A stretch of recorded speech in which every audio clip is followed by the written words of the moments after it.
नमस्कार, आप देख रहे हैं JJN न्यूज़। मैं हूं आपके साथ मोहम्मद ओवैस। आइए रुख करते हैं देश की कुछ मुख्य खबरों की तरफ।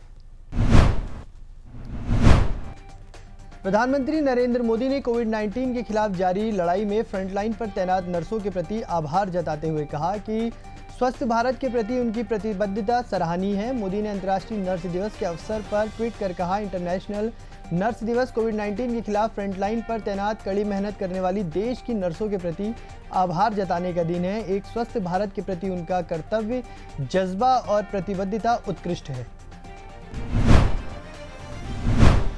टिहरी गढ़वाल रीजन में स्थित देवप्रयाग जिले में बादल फटने के बाद बने हालात का जायजा लेने राज्य के मुख्यमंत्री तीरथ सिंह रावत दौरे पर पहुंचे और वहां आपदा प्रबंधन और जिला प्रशासन के अधिकारियों के साथ उन्होंने स्थिति का मुआयना किया।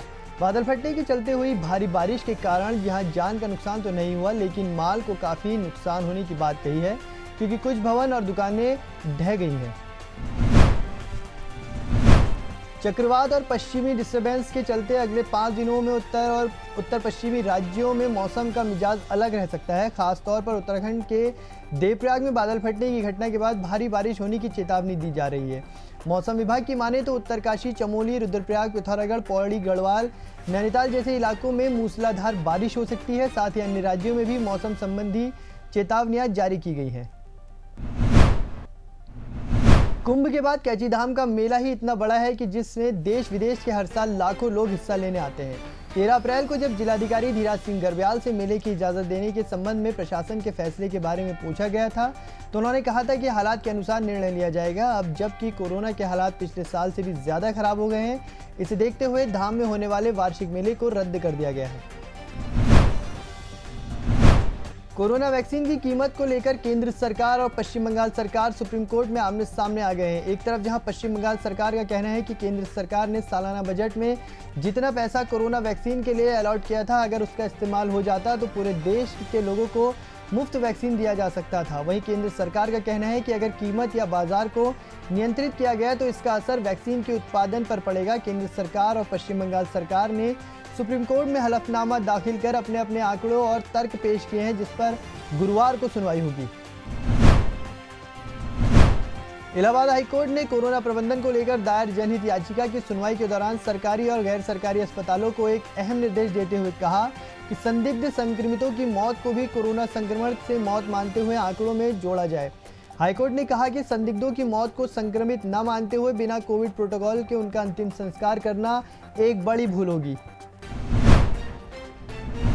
दिल्ली हाईकोर्ट ने राजधानी में इंदिरा गांधी अस्पताल नहीं शुरू होने पर दिल्ली सरकार से नाराजगी जताई है। कोर्ट ने कहा है कि एक तरफ आधे तैयार अस्पताल खड़े हुए हैं, लेकिन उनका पूरा नहीं किया जा रहा है, वहीं दूसरी तरफ टेम्परेरी अस्पताल बेड तैयार किए जा रहे हैं।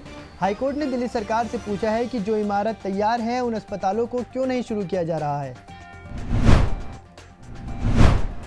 कांग्रेस पार्टी 5 राज्यों में चुनाव हारने के बाद अब एक तीर से कई शिकार करना चाहती है। पार्टी ये संदेश देना चाहती है कि कोरोना संकट के समय केंद्र सरकार जहां स्थिति को सही से संभाल नहीं पा रही है, वहीं कांग्रेस टास्क फोर्स बनाकर जी जान से जुटी हुई है। कांग्रेस को लग रहा है कि यही मौका है देश की जनता के बीच पहुंचकर अगले चुनाव में बीजेपी सरकार से सत्ता हथियाने का। शायद यही कारण है कि कांग्रेस ने इधर ताबड़तोड़ फैसले लिए हैं।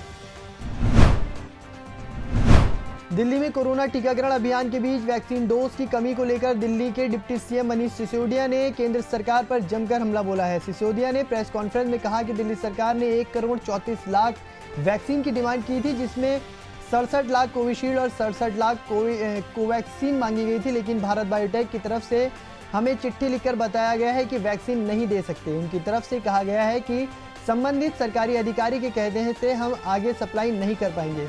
जाहिर है कि केंद्र सरकार ये निर्धारित कर रही है। इलाहाबाद हाईकोर्ट ने प्रदेश के ग्रामीण इलाकों में कोरोना संक्रमण के बढ़ते प्रसार और रोकथाम के उचित इंतजाम न होने पर चिंता जताई है। हाईकोर्ट ने कोरोना की रोकथाम के लिए योगी सरकार को सभी जिलों में 3 सदस्यीय कमेटी गठित करने का आदेश दिया है। ये कमेटी में CJM रैंक के ऑफिसर, मेडिकल कॉलेज या किसी बड़े सरकारी अस्पताल के डॉक्टर और ADM रैंक का कोई अफसर नामित किया जाएगा। दिल्ली सरकार की ओर से केंद्र पर वैक्सीन की सप्लाई पर लगाए गए आरोप के बाद अब बीजेपी के राष्ट्रीय प्रवक्ता संदीप पात्रा ने सफाई दी है। पात्रा ने कहा है कि दिल्ली सरकार जनता में भ्रम फैलाने की कोशिश कर रही है। केंद्र ने मुफ्त 6.5 करोड़ वैक्सीन की डोज दूसरे देशों में भेज दिए। संदीप पात्रा ने कहा 11 मई 2021 तक लगभग 6.63 करोड़ वैक्सीन के डोज हिंदुस्तान से बाहर भेजे गए थे।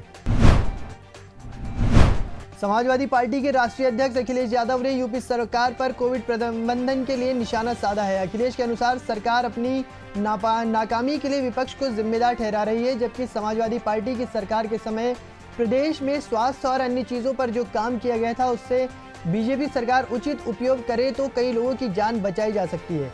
उन्होंने कहा कि सियासी दोषारोपण के बजाय भाजपा को जनहित में काम करना चाहिए।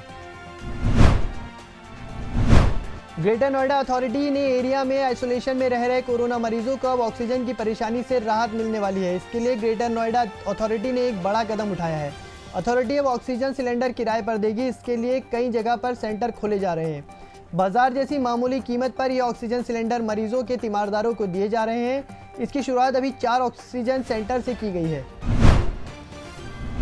नेपाल के मुख्य विपक्षी दल नेपाली कांग्रेस के प्रधानमंत्री पद पर दावा पेश करने का फैसला किया है। इससे एक दिन पहले राष्ट्रपति ने राजनीतिक पार्टियों से गुरुवार तक कई सरकार गठन करने को कहा था, क्योंकि केपी शर्मा ओली के नेतृत्व वाली हुकूमत विश्वास मत हार चुकी है। एनसी के पदाधिकारियों की मंगलवार को हुई बैठक में अगली सरकार बनाने पर फैसला लिया गया है। एक तरफ पूरा देश कोरोना वायरस की वैश्विक महामारी से जूझ रहा है, कई प्रदेशों में लॉकडाउन लागू है और लोग घरों में दुबके हैं। वहीं ऐसे माहौल में लखीमपुर खीरी जिले में एक पिता रेप पीड़ित अपनी नाबालिग बेटी को लेकर पुलिस की चौखट पर न्याय के लिए गुहार लगा रहा है।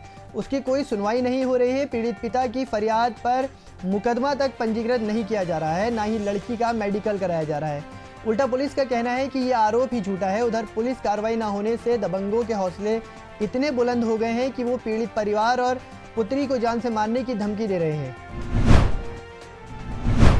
यूपी और बिहार में गंगा नदी में लाशों के सैलाब के बाद अब मध्य प्रदेश की रुंजी नदी में कुछ लाशें बहती दिखी हैं, तो हड़कंप मच गया। गांव वालों का कहना है कुछ लाशें पानी के ऊपर हैं और अंदर ना जाने कितनी हैं, लेकिन इन लाशों की सुध लेने कोई नहीं आया है। इधर पुलिस प्रशासन ने सिर्फ 2 ही शव होने की पुष्टि की है।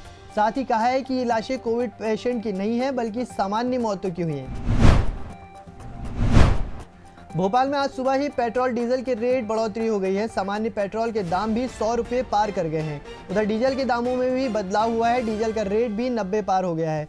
जनता इस बात से दुखी है कि लॉकडाउन में जब लोगों की आमदनी घट गई है तो फिर पेट्रोल और डीजल के दाम क्यों बढ़ाए जा रहे हैं। देश में बने हालातों को देखते हुए विराट कोहली और अनुष्का शर्मा ने ज़रूरतमंद लोगों की मदद के लिए एक कैंपेन की शुरुआत की है, जिसमें उन्होंने 7 दिन में 7 करोड़ जमा करने का टारगेट रखा है। वहीं इसमें सबसे बड़ी राशि यानी 2 करोड़ रुपए खुद विराट और अनुष्का ने दान किए हैं। आपको ये जानकर खुशी होगी कि विराट अनुष्का इस शुरुआत पे लाखों लोग उनका साथ दे रहे हैं। विराट अनुष्का ने इस कैंपेन का नाम इन दिस टुगेदर रखा है।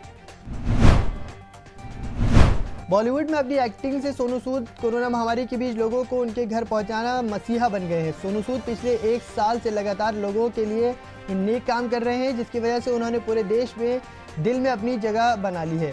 हाल ही में बॉलीवुड की ड्रामा क्वीन राखी सावंत ने सोनू सूद के लिए कहा था कि उन्हें देश का प्रधानमंत्री बनाया जाना चाहिए। वहीं अब सोनू सूद ने राखी के इस बयान पर दिल जीतने वाला बयान दिया है। सोनू सूद ने कहा है कि जो जहाँ है वो वहीं सही है, वो अपना काम नहीं है और भाई लोग अपने साथ खड़े हैं, अपने तो क्या करूंगा इलेक्शन लड़कर। बॉलीवुड एक्टर अमिताभ बच्चन कोरोना के खिलाफ लड़ाई में लगातार योगदान दे रहे हैं। वो कोरोना महामारी के खिलाफ देश की लड़ाई में अब तक 15 करोड़ रुपए दान दे चुके हैं। उन्होंने कहा कि अगर ज़रूरत पड़ी तो वो अपने निजी कोष से और दान देने में पीछे नहीं हटेंगे। देश की इन मुख्य खबरों में अभी के लिए इतना ही। आप बने रहिए JJ न्यूज़ के साथ। नमस्कार।